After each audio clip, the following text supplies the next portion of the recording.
एक जंगल के एक तालाब में मछलियाँ, केकड़े, मेंढक और अन्य जीव जंतु शांति से रहते थे। तालाब के किनारे एक बूढ़ा बगुला भी रहा करता था। वह भोजन के लिए तालाब की मछलियों पर निर्भर था। जैसे ही कोई मछली नजरों के सामने आती, वह उसे पकड़कर अपनी भूख मिटा लेता। समय के साथ बगुले की उम्र बढ़ने लगी और उसकी आंखें कमजोर हो गईं। मछलियां पकड़ना अब उसके लिए कठिन हो गया। भूखा बगुला दिन रात सोचने में लगा रहा कि इस समस्या का हल कैसे निकाला जाए। एक दिन उसे एक चालाक योजना सूझी। वह तालाब के किनारे एक टांग पर खड़ा होकर जोर जोर से रोने लगा। उसे इस तरह रोते देखकर तालाब में रहने वाला एक केकड़ा उसके पास आया और पूछा, मामा क्या हुआ है, क्यों इतने दुखी हो?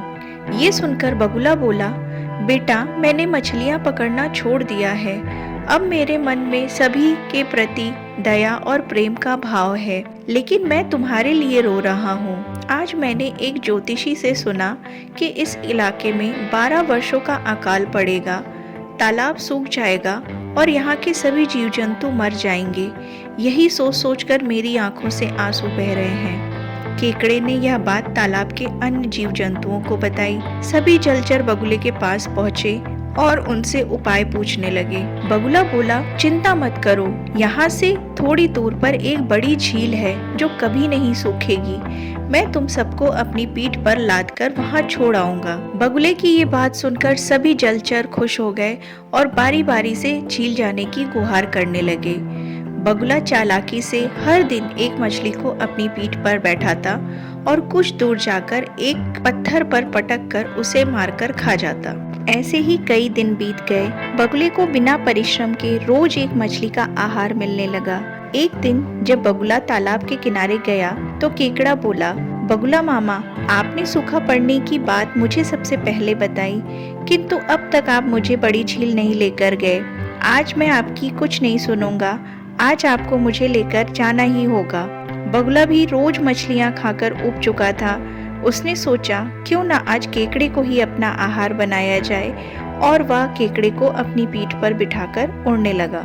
लेकिन जैसे ही उस पत्थर के पास पहुंचे, केकड़े ने वहां मछलियों और हड्डियों का ढेर देखा। उसे बगुले पर शक हुआ। केकड़े ने पूछा, मामा और कितनी दूर है झील? बगुला हंसते हुए बोला, झील तो यही खत्म होती है। अब तेरा भी अंत समय आ गया है, मैं तुझे मारकर खा जाऊंगा। केकड़े ने समझदारी दिखाई। उसने अपने नुकीले पंजे बगुले की गर्दन में गड़ा दिए। बगुला छटपटाया और तड़प कर वहीं मर गया। केकड़ा बगुले की कटी हुई गर्दन लेकर तालाब वापस आया और सबको सच्चाई बता दी। उसने कहा, अब वह दुष्ट बगुला मर चुका है, हम सब अब यहाँ सुरक्षित हैं। इस कहानी से ये सीख मिलती है कि किसी की बात पर बिना सोचे समझे विश्वास नहीं करना चाहिए। मुश्किल समय में धैर्य और समझदारी से काम लेना चाहिए। अगर आपको ये कहानी पसंद आई तो इसे लाइक और शेयर करना ना भूलें और नई कहानियों के लिए हमारे चैनल को सब्सक्राइब करें और बेल आइकन को प्रेस करें ताकि कोई भी कहानी आपसे ना छूट जाए। धन्यवाद।